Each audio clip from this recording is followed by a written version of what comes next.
J'ai plaisir, à votre demande, à venir vous parler de mon expérience de visiteur à l'aumônerie catholique de l'hôpital de l'Arche, de partir de quelques-unes de ces rencontres vécues au fil du temps. J'ai changé les noms des personnes et, à travers celles-ci, je vous exprime les contours de ce qui se vit là. Yvette a vécu des épreuves familiales à répétition.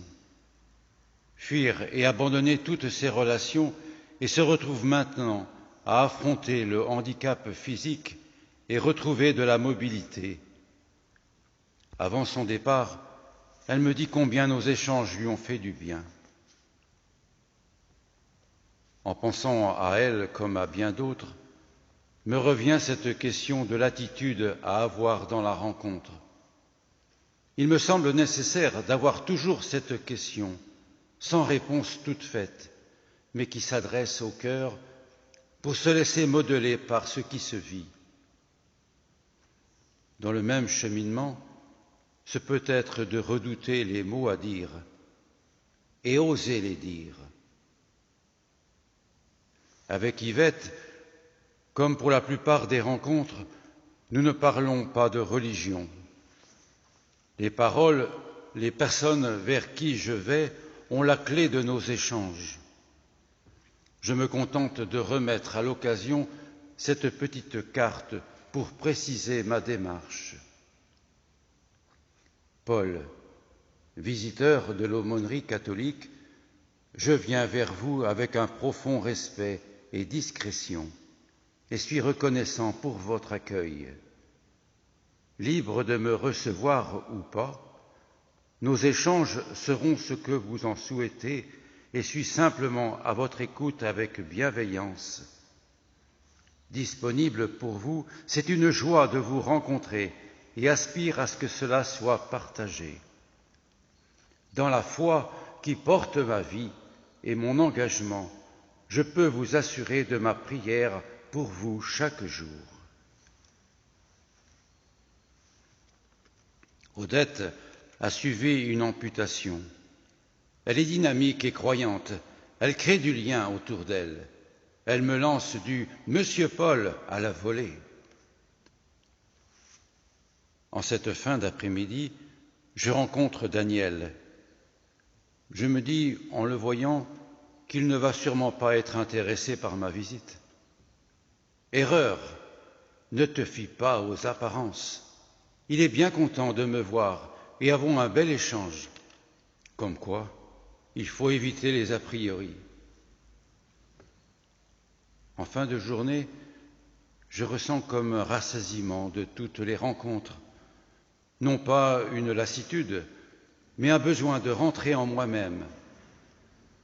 La messe ou le temps de prière qui suit est un bon espace pour cela. Avec Johan, c'est déjà un compagnonnage au long cours.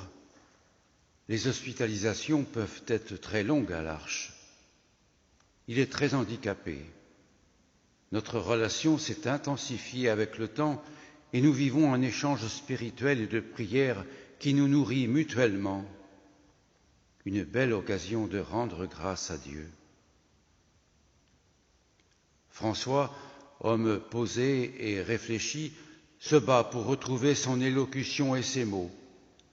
Nos échanges se déroulent dans la boutade et la bonne humeur. Croyant, pratiquant, il préfère ne pas venir aux messes de l'Arche, mais se réjouit d'aller bientôt habiter près d'un monastère. Damien représente pour moi le souvenir d'un échec qu'il m'a fallu accepter. Notre rencontre, bien commencée, s'est soldée par une rupture sans appel, très rapidement. Que s'est-il passé? Je dois reconnaître que cela m'a déstabilisé et j'ai dû prendre le temps de comprendre mon trouble. Cependant, les refus de la rencontre ne sont pas courants. Au premier contact, je me présente et suis clairement identifié par les personnes et j'ai pu maintes fois en avoir confirmation. D'autre part, vis-à-vis des personnes soignantes, cela demande du temps pour être repéré et accepté. Mais cela finit par se faire avec de beaux encouragements à la clé et parfois des demandes. Sian est un jeune qui a vécu là l'épreuve de l'exil. En fauteuil roulant, il est croyant, mais a besoin de comprendre. Il a visiblement vécu des choses terribles, mais je ne suis que simple présence à ses côtés, ne pas chercher à savoir. Et puis c'est l'acharnement. Sa tutrice, Élisabeth, vient de succomber subitement. SMS, appel, restez présent, parlez, priez. Ernest est un homme que je connaissais que de nom, et voilà que je le rencontre, ce qui n'avait pas lieu de se faire. Nous sommes heureux de faire connaissance et avons un bel échange. Merci Seigneur. Jean-Claude est angoissé sur son avenir. Je passe du temps avec lui et cela lui fait du bien. Bien souvent, n'être que cela, être tout cela. Maël est un jeune ayant eu un accident de la circulation. Après l'épreuve de l'accident, il lui a fallu accepter celui d'un lourd handicap. Je mesure l'importance de l'accompagnement global de toute la personne par les services de l'Arche. Ma présence, être là où est la personne, et rendre grâce d'être accueilli comme un ami. Il me faut aussi rester en contact avec sa maman, car cette attention vis-à-vis des personnes accompagnants familiaux est parfois importante. Vous parlez de Camille et Françoise. C'est lui qui est handicapé, mais je les vois toujours ensemble, avec le sourire. Ils sont croyants, plutôt protestants, mais aiment venir prier avec nous. Voilà, il pourrait y avoir tant d'autres personnes que je pourrais évoquer. Toutes ces rencontres sont comme un accomplissement, une occasion de rendre grâce et de prier pour toutes ces personnes avant, pendant et après les visites, avec la messe le soir à la chapelle de l'Arche, où des personnes extérieures viennent et peuvent nous rejoindre à 17h30.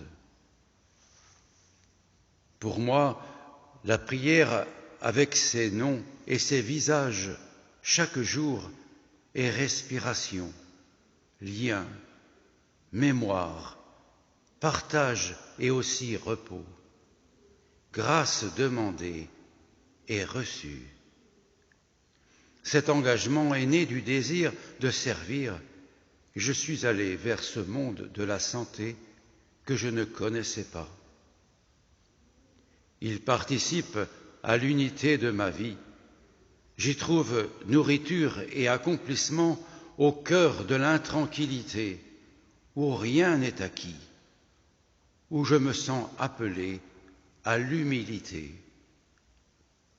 J'espère donner du réconfort par la grâce de Dieu.